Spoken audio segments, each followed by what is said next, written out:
Hey everybody, Tony Mejia here for Wager Talk with the Week 10 Ratchet play. For the first time in over a month, we're coming in off a loss. Thanks to the Texans being unable to pull their weight offensively, the over didn't come in as planned, and the Miami Dolphins handled business 17-9, falling way short of the posted total of 45.5 that we had going over. So we're 6-2 on Ratchet plays of the season, and we'll look to get back on track with a divisional Ratchet game, the only matchup in Week 10 to feature both teams coming into this one with losing records. Indianapolis hopes to leave Lucas Oil Stadium with a 500 mark, but enters this matchup with Jacksonville at 4-5 on the outside looking in as far as the AFC playoff picture is concerned, because there are 11 teams in the conference sporting records of 5-4 or better at the season's halfway point.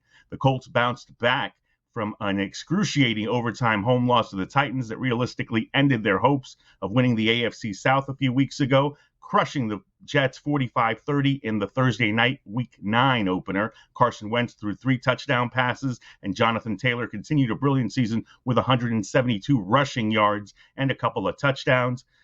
The game wasn't nearly as close as the final score would indicate. We got a scoregami in that game, 45-30. And the Jaguars come off a victory as well, having pulled off a stunning 9-6 upset of the Buffalo Bills as an underdog of more than 2 touchdowns. It was the Jags' first win on U.S. soil, considering that the first one came over in London at Tottenham Hotspur Stadium. So Urban Meyer got off the schneid with a 23-20 win on a last-second field goal by Matthew Wright against the Dolphins on October 17th.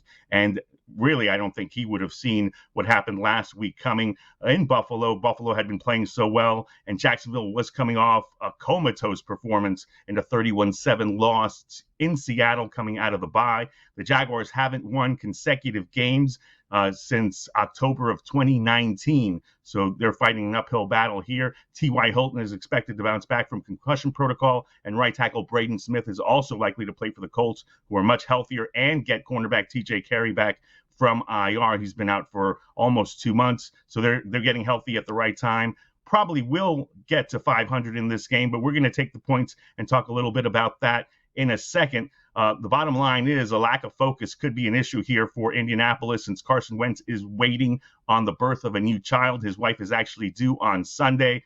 Could pop earlier than that, but he's been a little bit distracted. And the next 2 games for the Indianapolis Colts happen to be against really talented teams. They'll play the Buffalo Bills in Buffalo and then host the Tampa Bay Buccaneers, the defending champs. So this is a look-ahead spot. The Jaguars are also expected to get back talented running back James Robinson and linebacker Miles Jack, their top defensive player. At this point, it's strength in numbers for Jacksonville, so getting their most talented players on both sides of the ball really provides a boost. This is going to be their 4th true road game, Jacksonville, that is, and they've covered the spread only once in a 24-21 loss in Cincinnati to end September.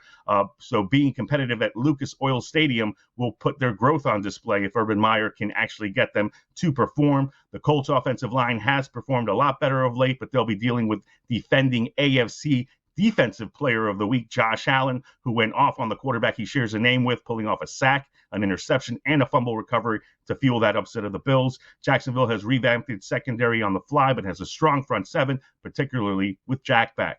The Colts were the Jaguars' only victim during last season's 1-15 run, and only won 28-14 in the season finale as a 15.5-point favorite, so they haven't exactly done their best against the Jaguars of late. We'll look for that trend to continue and take the points here, expecting the Jacksonville Jaguars to hang within 10.5 points despite taking a road loss. A distracted sub-500 team with a tougher tests ahead of them in consecutive weeks simply shouldn't be a double-digit favorite. Ride Jacksonville plus 10.5 points. For Wager Talk, I'm Tony Mejia.